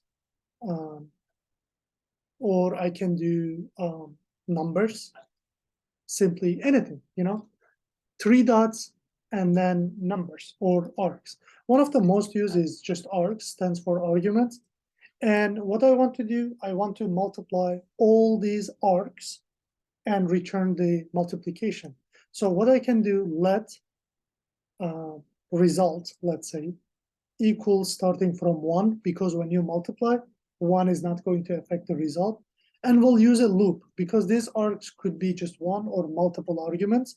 So for each const number of args, and we will do result multiple equal number. And after my loop is done, I will just return my result. And if I go here now, you can call your multiply with 0 argument, which will give you 1 by default. But it doesn't make sense to call it with 0. Let's do 1. Console log 1. And I can now increase my arguments. I can give 2. I can 2, 10. I can do 2, 10, 5. And I can do 2, 10, 5, 3. So you see, I'm now given any number of arguments. Here, just 1, it will be 1. Here, 2. Here, my result should be 20. And here, it should be 100. And here, it should be 300, I believe. So if you do this, let's run. Well, all works because this rest just says, well, all the rest, all the arguments, rest parameter. And you can use this. If you have certain number of arguments after this rest, you can do another functions like sum, for example, right? Sum, like num1, and then basically rest, right?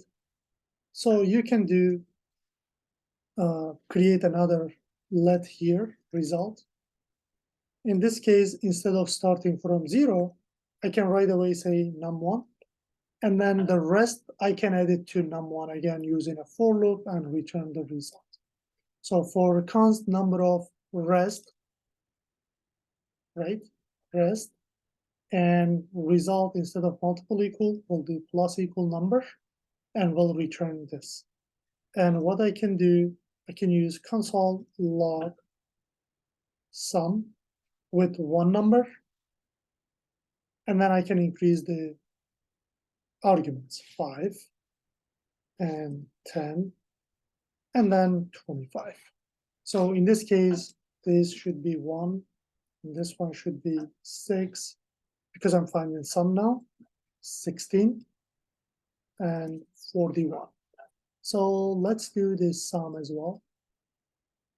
Yep, we get 1, 6, 16, 41. So how does it look, this rest? I mean, yeah, rest parameter. You can consider it as rest of the arguments, how you can read it simply. And it gives you an array of arguments. You like it? I have a question. Sure. About this default parameters. Mhm. And you were getting error where you were putting 4 numbers, and now I'm getting the result. I don't know. Oh, here? Yes. Yeah, let's run. Oh yeah, I get 6, 12. And then 0, And then 3. sum of, yeah, multiply 2 by 2, 2 by 2, and 2 by 2. Yeah, yeah. A weird thing is happening here, right? First, it looks like it multiplies my first 2 numbers, right? Oh, first I was getting error. Now, Yeah, that's what I talking. yeah, it was maybe my bad. Maybe I misspelled it. Is that right? So simply, yeah, this takes only first 2 arguments, right? But still, it's not correct, right? Either the kind of you get error or you get this result, it is still an error, isn't it? It doesn't matter. So simply error, wrong result, cannot be done. It kind of doesn't accept the lost arguments. But the proper way to do this with rest, right? So any question about the rest?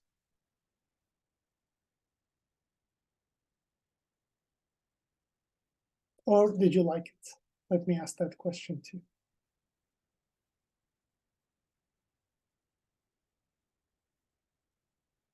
Yep, someone like it? It is harder than overloaded. Like it's hard to take it, like to got it for now for me. Yeah, honestly, it is easier than overloading because if you were to do this with Java, you will create 5 different methods. It would be a lot of typing. Mhm. And here, just type one time. That makes it better. I like it. It's the only reason you may kinda didn't like it, or it's you didn't get used to it. That's the reason. Okay, let's take another break, and I'm just pushing this code as well. Okay, there is another commonly asked question, and the reason I am showing this, and probably you will use it here and there. Honestly, right now you're hearing it for the first time. Of course, you're surprised and you struggle. You're going to struggle. You will probably watch this video a couple more times, and you will search for these concepts outside the class as well. Uh, Another thing is destructuring in JavaScript. And you can destructure both arrays and objects again, which are the iterable data structures. So it allows us to extract values from arrays, objects, and others, and assign them into variables in a more conscious and readable way. Okay, quickly seeing how we can do this in the arrays. So to destructure an array, we use square brackets, and we will use curly braces for the objects.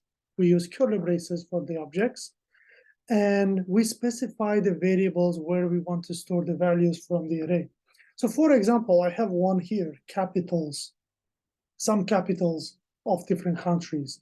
Washington for the United States, Madrid for the Spain, Berlin for Germany, and Paris for France. And if you would like to get this to be stored in different variables, maybe you will use them in multiple places. I mean, obviously you can do capital 0, capital 1, capitals 2 and 3, and you can store this in different variables. But also you can just do this, const another array of variables.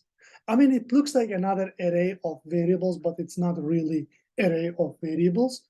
It is a bunch of other variables, capital US, capital Spain, capital Germany. Since I use capital here I say just cap shortly, and equals capitals. So what it does, it takes the values from these capitals and put into these variables one by one.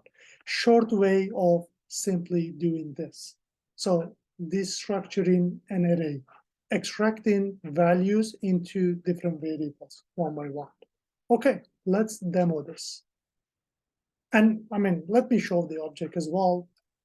And when it goes to objects, you may not destructure or extract values, but you can extract both properties, right? First name, John, last name, Doe, age is 25. If you would like to get first name and last name from the person only and store them in 2 different variables called fname, lname again, you can just do first name, lname from person. And when you do the full name is this, it gives you John and Doe for this. Okay, let's see. It's like commonly used concept again. You will see here and there. That's why I want to cover it. Destructuring.js. So 2 examples. If I don't want to use that caps example, it's already in the presentation. You can take it later. If I have const numbers equal, what numbers this could be? Let's do something good. Okay. Allow t-shirt sizes. Okay. So t-shirt sizes are like small, right? And then medium. And let's simply do medium, large, and X large, right? Some of them, not all. So if I am going to use this in so many places, like small, medium, large, and X large, Sometimes I may want to extract this and store it in another variable. Let's say I want to do small and large, not all of them. I want to do const small equals, I can do t-shirt sizes and then 0, right? And I can do large, or let's do medium as well.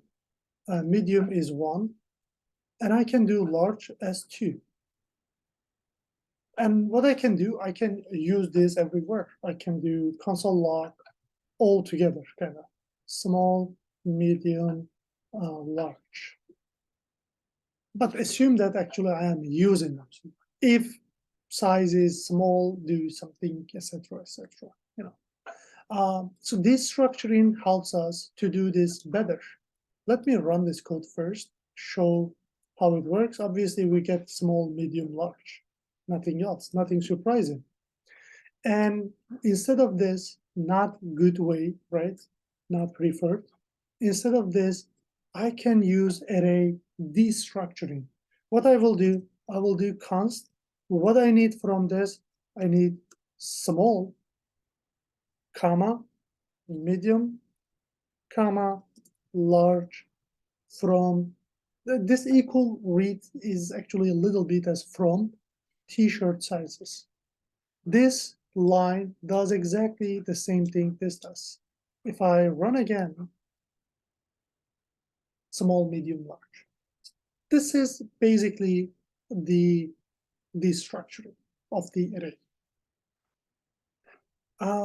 You may ask me this question: what if I want to get only last one, not this, or anything in the middle? If you were to get just a last, you could do this const. So that's right. Or actually, let me show you a few things. You can do small. It is already declared, so I will put s this time. And you can put the operator here, like the rest, as the rest, or, you know, you can simply have all the rest here. And same equals t-shirt sizes. So what it does, it just does small as one variable, and then the rest as all the other 3.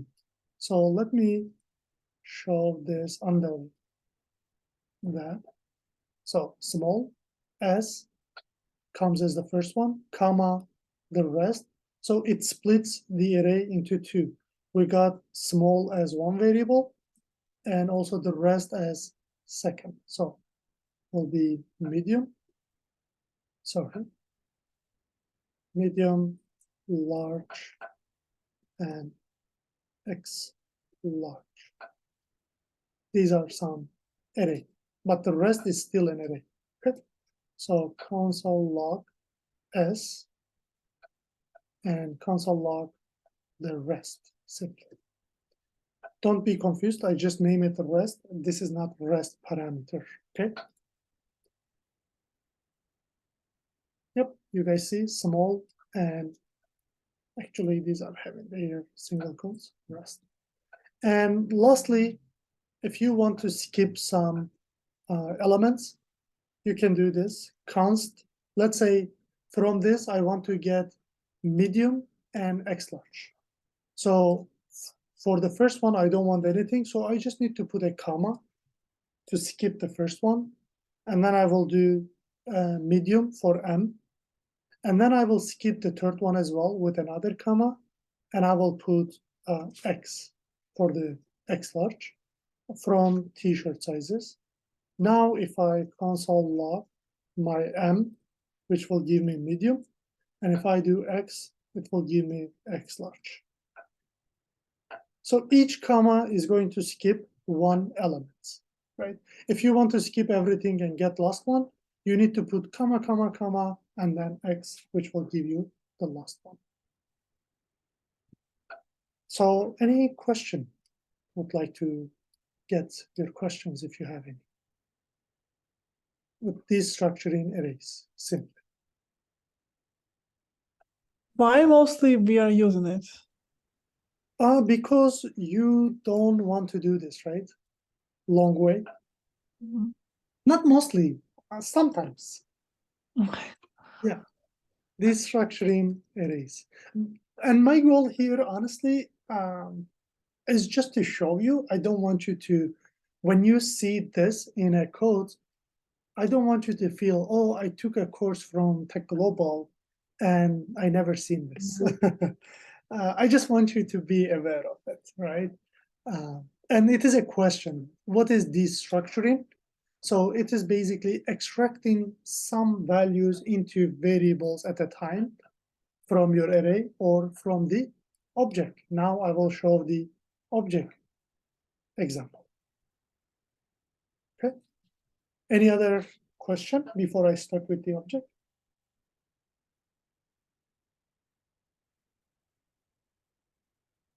No? Cool. Again, simple, honestly. Without it, you can definitely survive, right? Let's say I use name in multiple places. So like if I have a person which has name, last name, and age, if person dot first name that starts with J, right? Let's say console log, well, J, okay. Else, I can console log EA. Okay, something doesn't make sense at all, but it's there. And also, I want to loop through each character of the first name for const letter of first name, but person dot first name, person dot first name dot split from the empty, right? If I split it from the empty place, it will give me each letter one by one, and I can console log letter. Why I'm doing this? No sense, obviously.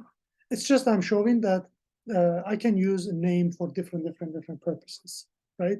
And maybe in another one, if I were to give person information, I could do console log a backtick, right? So person, $ person. So this is person dot f name plus $, and then person dot l name is and then another $, we'll say just person dot h, right? So given all the information of the person. So this one will give us what? J or EA? J or EA will give us J, I believe, because the name starts with J. And this one will give us definitely all the letters of John, which is JOHN. And this one will give us John Doe is 25, right? So let's see all together. Cool. John Doe is 25. John Doe is 25, as expected.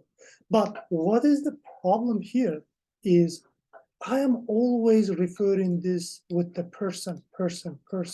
And let's say I will use this even more and more in the below code. That's a problem. I don't want to refer it always from the person.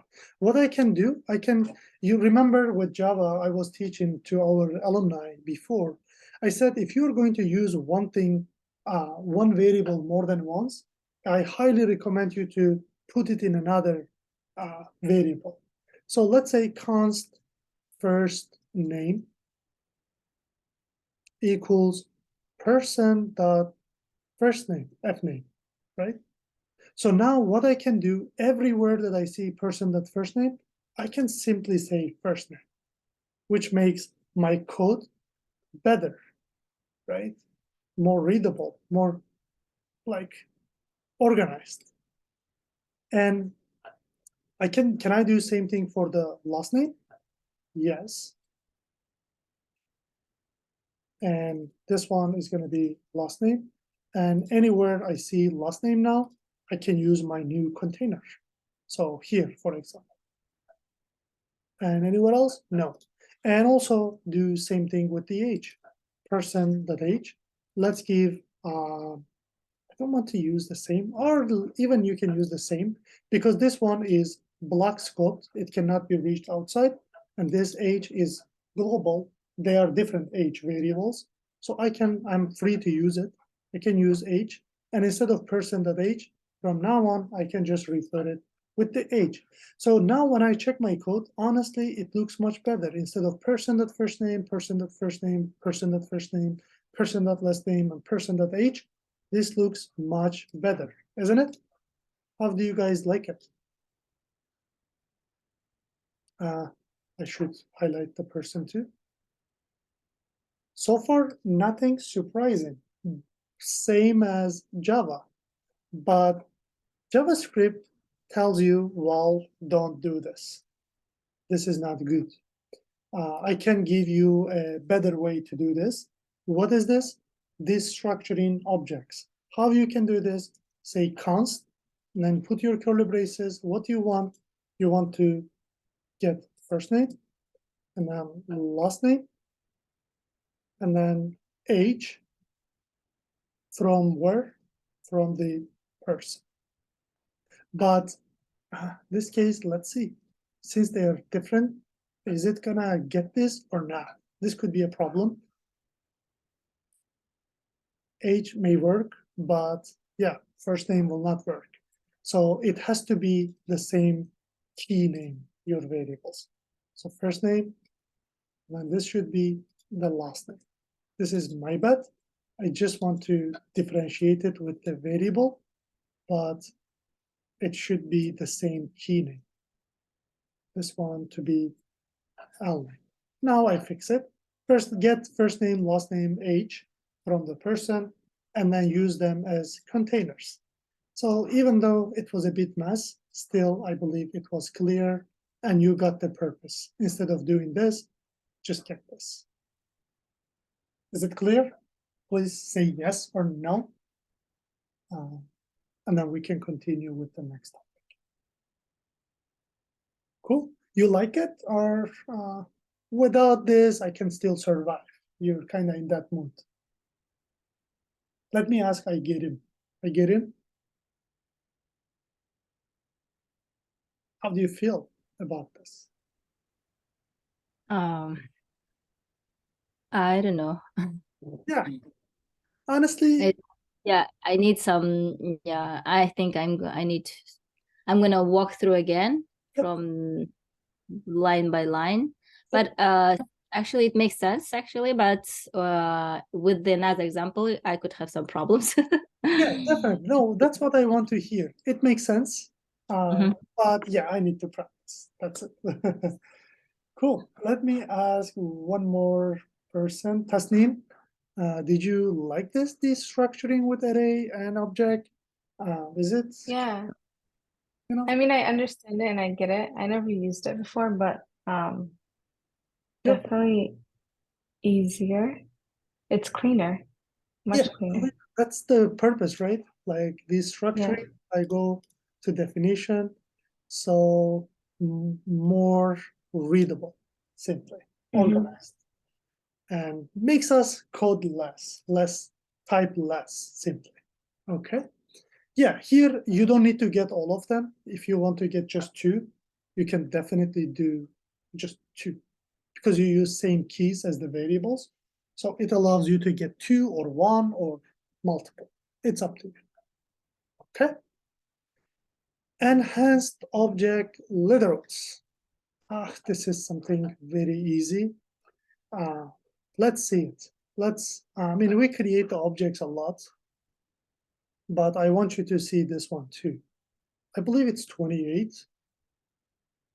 Enhanced object literals.js. So this is again added with ES6. So in the past, I mean, first of all, so far we always create objects like this. We said person equals, we just did, right? Let me just get it from here. First name equals this, last name equals this, and then age equals this. But actually, you could have your variables, or let's say I want to use this John for two different objects, right? Let's say const instructor equals also first name John, last name Doe, and also field is science, let's say. I hope I spell it correct. And age is, well, 45, he's a professor, and also university, right? University is UIC, University of Chicago, right? So what I do here, I'm using like kind of first name, last name, both same.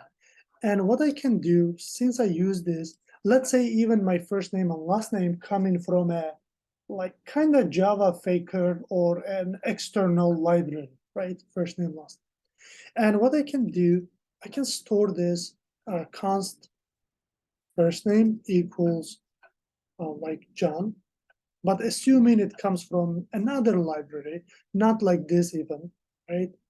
And Doe. So let's say not John and Doe, you had something called as faker.get name, random name simply, right? But for now, we don't have those libraries, and I will do just John and Doe. I create my own library. And what I can do, these are my global scope variables, and I can use them everywhere. I will do first name equals F name, and last name equals L name. And definitely same thing will be for this. Okay, and I can run this person and the instructor. Nothing surprising. This was the behavior even available before ES6. But what they did, okay, so first of all, let's see both of our, person, John Doe 25, coming from this object, and John Doe science 45 and UIC coming from the instructor object. What they did, this was old way. Let's say before ES6, like this boat. Hate this feature. Before ES6, it was this. And what they did with ES6, they say, okay, you can actually get variable just saying first name and last name and first name and last name. So you don't need to say first name equals first name, last name equals last name. Since it is already first name equals John, and you referring to first name to this, they say you don't need to like really do this. And if I go back to my presentation, I have another one here. Before ES6, you would say full name equals full name, and field is field. But with the ES6, you just say instructor full name field, and when you print out instructor, it gives you the full object. Is it a big thing? Maybe it still provides us a less effort and maybe again more readability. Without this, can you survive? Definitely. But again, if you see this, I don't want you to be surprised. Any question with ES6? Let's put here after ES6. And I know still a lot of people using this syntax too. So if you see both, don't be surprised. So Please, yeah. first name and last name, it should be within like one class, or what it's gonna be? First name and last name, it's just reading these variables. Yeah, but for example, if we have these variables in some another file. Oh, we will import it.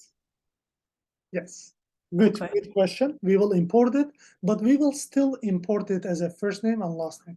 So simply, let's say you're not creating them, but you're getting it from another class.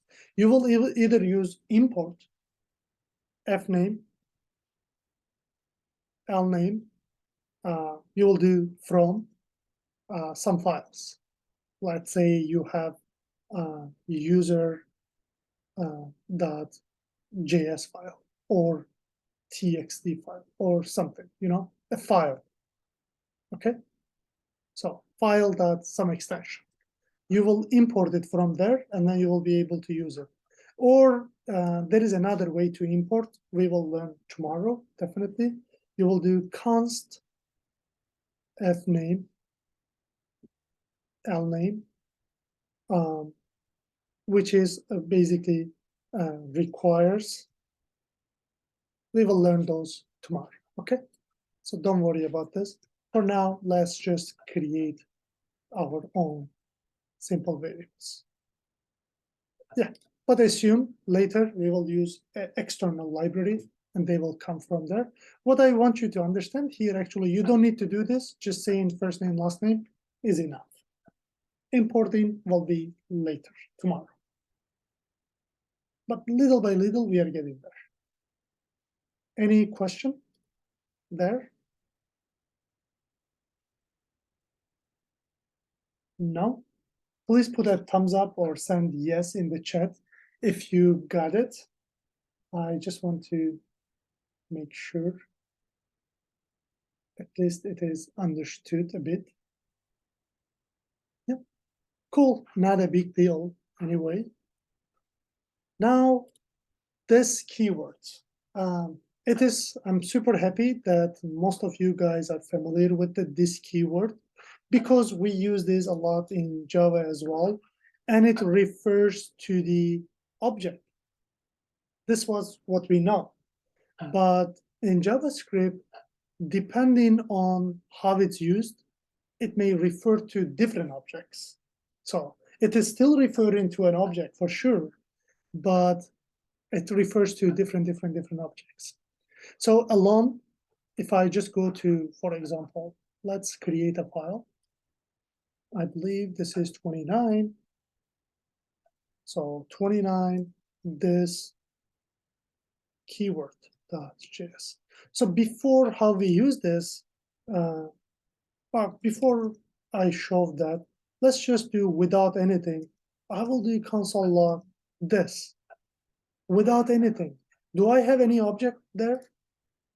It refers to an object, but which object? Do I have any object? No, right? If I run this, well, it just gives me an empty object. You know why? Because it just refers to this file at this moment. And in this file, I don't have anything. But you know that JavaScript can actually be executed and actually is executed on browsers, right? So you go to browser, any browser, Chrome, Firefox, Safari, but mostly we use Chrome. I will right-click and inspect. I'm sure you do this almost every day, your work. And mostly you locate elements or you go to network tab to check the API results, or you go to source, maybe do some stuff right here, clear caches and stuff, or you go to console. Well, this console is actually, this console is actually, okay, like JavaScript console. You can write any code here too. So for example, if I create let name equals John, and if I go down call name, it will give me John. So this is executing JavaScript, right? Because JavaScript is actually running on the browsers. And I can run any loop and so on. I can do anything. So here in this content, for example, if I console log, or if I just call this, so this is giving me the current window because I just have a window here.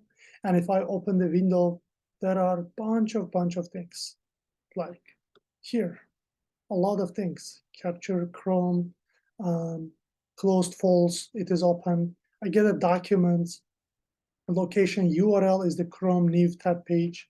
If I actually go to google.com, and if I run this again, it gives me a window, a new window. If I go to document, one of the first, returns the document. So D, where is D? Yep, right here. If I go to document, it gives me URL. The document URL is the chrome.com, sorry, google.com, and a bunch of other things like base URI, and then it has body, probably in the body, I have all the stuff, like a lot of things. If I just go down, we will see more and more stuff. Head, this is like HTML stuff, probably. Last child, HTML. Okay, go down a little bit more. Yeah, parent window, wall, and simply this.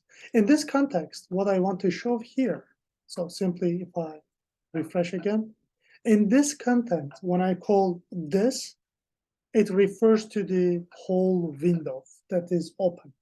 But here, when I do this, it just does this window, and this in this window, I don't have anything. In this file, I don't have anything. But usually we don't run this here, we run it on the browser. So in that case, this will refer to the global object. Okay, it doesn't make sense too much, but in the browser, what it does, it refers to the window document, right? I have it in my presentation, probably, yeah. Alone, it refers to the global object. For example, in a browser window, the global object is window. So you get all the information about the window, this. And if I just go back to here, well, what we can do, for example, if we get this dot, what we can get, this dot document dot something from document base URI. So if you get this dot document dot base URI, this stands for window document base URI is going to give us google.com. So simply, yeah, it's a bit confusing, but this is a global object for the content that you call it, right? So in our VS Code, when I just say this, it refers to the global object, and global object is just something empty. There is nothing in it, right? So, but where do we use this mostly? We use it for an object. For example, I will create another instructor object here, which has name as John, last name as Doe, field as science. And what we did before, for example, if I would like to get information of this object, I can do one function, which is info, right? And I will do anonymous function. We have seen this before, should call it function, and will return this. What is return this? What this refers here? Can you guys help me in this content? This object. Yeah, I'm calling it in the const instructor, which is an object, and I'm saying this. This is gonna give me the global object for this content, and it is instructor. And if I now console log instructor dot info, what I will get, all the information of the instructor, right? Or simply saying instructor is the same thing, honestly. Either you say instructor or instructor.info, which is returning the instructor. Same thing. I should get first name John, last name Doe, field, science, info, which is returning function, and it say info is the function. So let's check this. You see, I get info as the function, all the information of this. And you guys see this is actually the instructor itself, right? So from there, it proves that this referring to the global object for its own content. Yeah, and where do we use this? We can create another function, for example, here, like we did before. Honestly, I'm just repeating myself. Full name will do another function, which is anonymous, and we'll call return simply maybe backticks syntax, and we'll do fname space this dot lname, right? Again, this refers to the instructor. Instructor dot first name gonna be John. Instructor dot last name gonna be Doe. So, and this full name is going to return the full name for the instructor object. And let's see it. Not info, but full name. So we should get, okay, John Doe. So it's good that you're really familiar with this keyword from the Java. So it makes things a bit easier. And honestly, this much knowledge for this, that much knowledge for this will be enough. I use too much this. And this is the last time I say this, hopefully. Did you understand this? Or have any question about this? No? Before I confuse you a little bit more, let's leave this topic. Okay, cool. Please let me know any question, even though it is bothering you too much. I say this, but it's there. Yep, no questions? Sounds good. Well, I do have one, real quick. Sorry. So after you did all this, Yeah. do you, if you just call this again, is it gonna return, if you Oh, just, good question, I believe. So you mean the here, right? If I call this, yeah, use this, yeah. yeah. This in this content still does the same thing. It refers to the global object because it's not here, right? Okay, gotcha. So it's gonna be empty. Yep.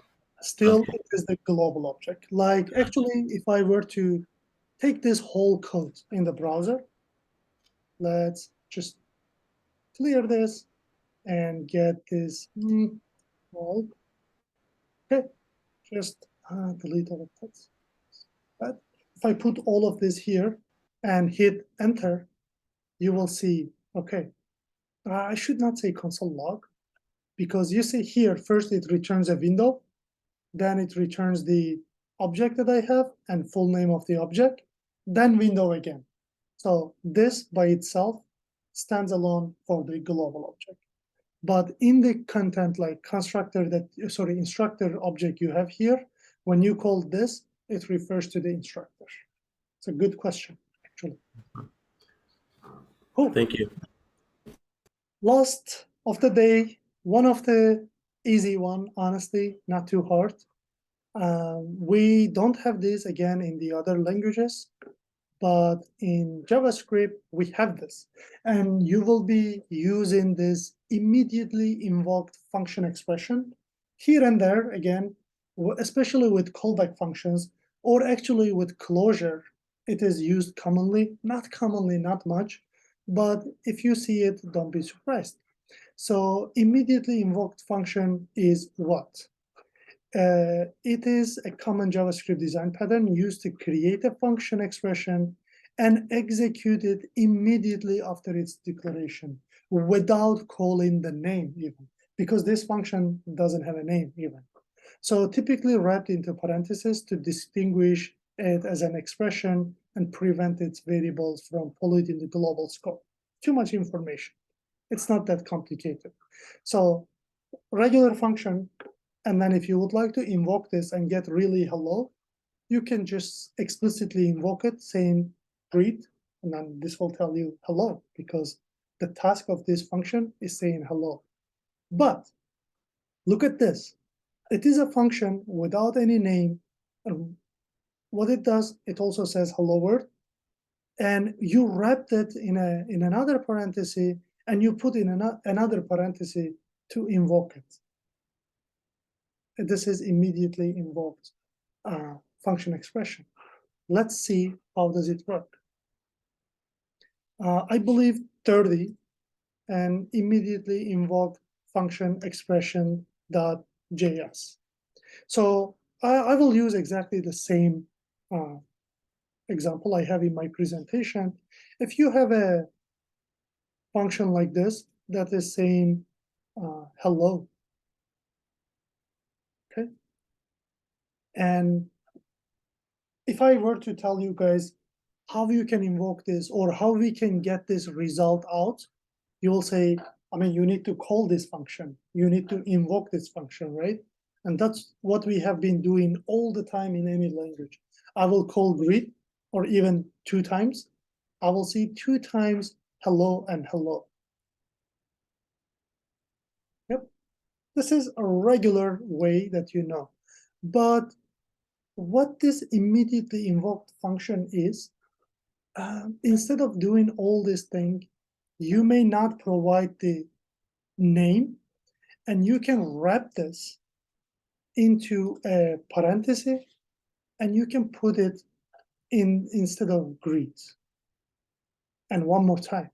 I mean, it doesn't make sense to make it 2 times, and it will invoke it by itself. So let me show it with another example. Obviously, I don't want to change this.